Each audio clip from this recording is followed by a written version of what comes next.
የት ነው የሚኖረው? እሱ ቋሚ አድራሻ የለውም። አሁን ያለበትን እርግጠኛ ሆኜ አላውቀውም። እንዴት ነው የምትገናኙት? በማይታወቅ ቁጥር ነው የሚደውለው።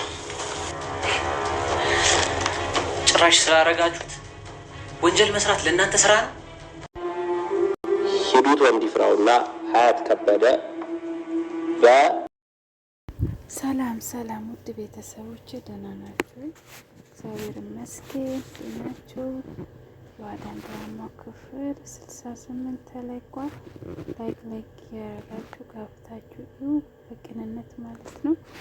ዛሬ ደግሞ አዲስ ነገር ተፈጥሮ ሂሩት ታስራለች። በስተመጨረሻ እየሸሸች ነበረ። ቀን ጣሌና ዛሬ ሁለቱም ታስረዋል። ሀያትም ታስራለች። የሚገርም ነገር ለ18 ዓመት ወንጀል የሰራችው የነበራቸው እነኚህ ሰዎች ታስረዋል።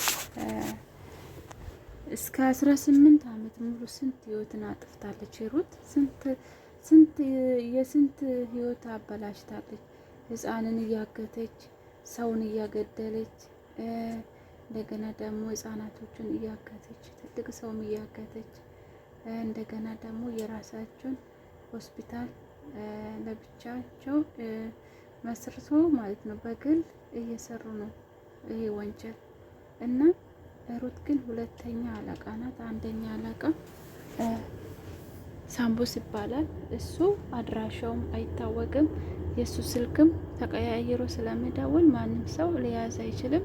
በአሁኑ ሰዓት ግን ፖሊሶቹ እሱን ካልያዙ በጣም ችግር ነው። ግን ደግሞ ሂሩት ያለ ሁኔታውን አወጥታለች። አለቃዬ እሱ ነው፣ እኔ ደግሞ ተከታይ ነኝ ብላለች።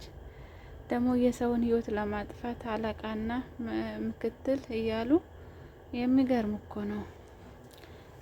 የሰውን ኩላሊት መሸጥ አይከብድም? የሰውን አካላት እየሸጡ አረ ምን አይነት ወንጀል ነው ይሄ? በጣም ከባድ ወንጀል እየሰሩ ከርሞን። እንግዲህ እንደዛ ነው።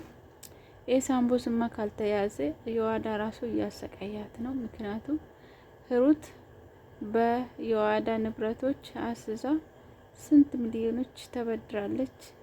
ያ ብድር ደግሞ ደብቃ ለልጇ ነው እየሰጠችው፣ ይሄ ብር ማለት ነው። እና እሱ ካልተያዘ አሁን የዋዳን እያስቸገራት ነው፣ እያበሳጫት ነው። ይሄን ብር ካልከፈልሽ እጎዳሻለሁ፣ እገልሻለሁ ብለው ባለፈው ማስፈራርቷት አይታቸዋል። እና በዛሬ ቀንም ዛሬ መጨረሻችን ነው፣ ይሄንን ብር ካልወሰድኩ ጥላቶቻችን በዛሬ ቀን ራሱ መጥቶ ሊያጠፉን ይችላሉ ብላለች። ሳሚ ጋራ ግን አንድ ላይ ሆኗል። ሳሚ ደግሞ እኔ ያለው ማንም ሰው አይነካሽም እያላት ነው። ግን ደግሞ ሳሚ አጠገብ መሆኑ ጥሩ ነው።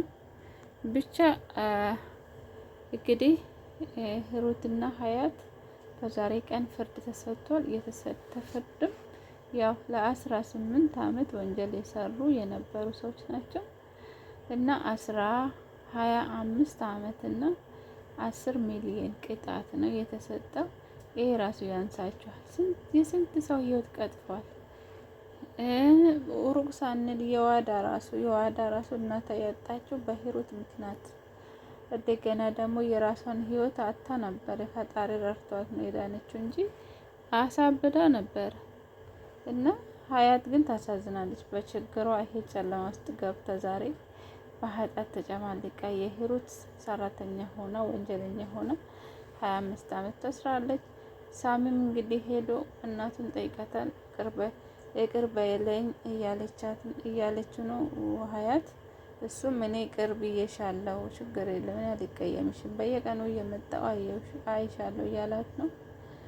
እንግዲህ ሳሚ መቼም ቢሆን ተሸገረ እንጂ የትኛው እናት ልጇን ትወደዋለች ብላለች። እውነት ነው። የትኛውም እናት ልጇን አሳልፋ አትሰጥም። እና የዋዳም እንደዛ ሂሩትን ጠይቃታለች። እዛ እስር ቤት ሄዳ አመሰግናለሁ መተሽ የምጠይቅኝ አልመሰለኝም፣ ግን ይሄ ትልቅ ውለታ አላለሽብኝ፣ እኔ የሰራው ጥፋቶች ሁሉ ይቅር በይኝ ነው ያለቻት። እና የዋዳም ይቅርታ አድርጋለታለች። ሌላ ደግሞ ሊዲያ ወደ ጣሊያን ሄዳለች ለትምህርት ማለት ነው። እዛውም እንግዲህ ወንጀል ካልሰራች ነው የለመደ እጅ አይቀመጥም። እንደዛ ነው ውዶቼ። አመሰግናለሁ። ደህና ሁኑ እና እንደዛ ነው ውዶቼ። መልካም ምሽት።